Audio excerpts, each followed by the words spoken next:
তাফসীরের মধ্যে আছে ফেরাউন তার বিবি আসিয়ার কাছে পুরো শরীরে পেরেক মাইরা রক্ত ঝরছে। তখন ফেরাউন বলছে, আসিয়া এবার দিন ছেড়ে দে, এবার ঈমান ছেড়ে দে। তাফসীরের মধ্যে আছে হযরতে আসিয়া বলছে, ফেরাউন আহা তুমি জানো না তোমাকে ছেড়ে দেওয়া যায়, রাজপ্রাসাদ ছেড়ে দেওয়া যায়, রানীর মর্যাদা ছেড়ে দেওয়া যায়, তাম দুনিয়ার সব সুখ ছেড়ে দেওয়া যায়, কিন্তু আল্লাহকে ছেড়ে দেওয়া যায় না, ঈমান ছেড়ে দেওয়া যায় না, আল্লাহকে ছেড়ে দেওয়া যায় না, আখিরাত ছেড়ে দেওয়া যায় না।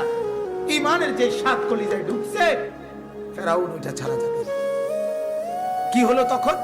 ফেরাউন তখন আসিয়ার ব্যাপারে বলছে যে আসিয়া কে জীবন্ত থাকতেই তখনও মরে নাই, ফেরেগনা মারছে কিন্তু মরে নাই।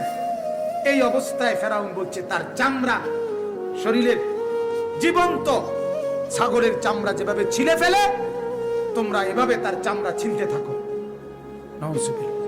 কোরআনুল কারীমের মধ্যে আছে, কোরআনের আয়াত, হযরতে আসিয়া তখন একটা দোয়া করছে, আল্লাহ ওরা এই মুহূর্তে আমাকে এই অবস্থা করবে আর আমার এখন আর জান থাকবে না আমি জানি, তবে মাওলা আমি মৃত্যুর আগে তোমার কাছে ফরিয়াদ, রব্বি বিনি লি ইনদাকা বাইতান ফিল জান্নাহ, আল্লাহ তোমার সাথে জান্নাতে একটা ঘর চাই, তোমার সাথে নিয়ে থাকমু এমন একটা ঘর আমার জন্য বরাদ্দ দাও।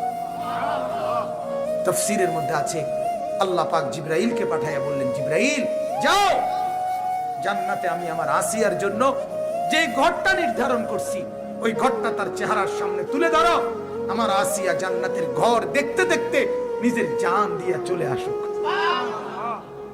হযরতে আসিয়া দেখতে দেখতে জান্নাতের দিকে তাকায় তাকায় চামড়া ছিলছে, উনি ওনার জান দিয়ে দিছে, মালিকের জান্নাতে পৌঁছে গেছে। সুবহানাল্লাহ, সুবহানাল্লাহ। অতএব এক স্বামী স্ত্রীর উদাহরণ আল্লাহ দেখে।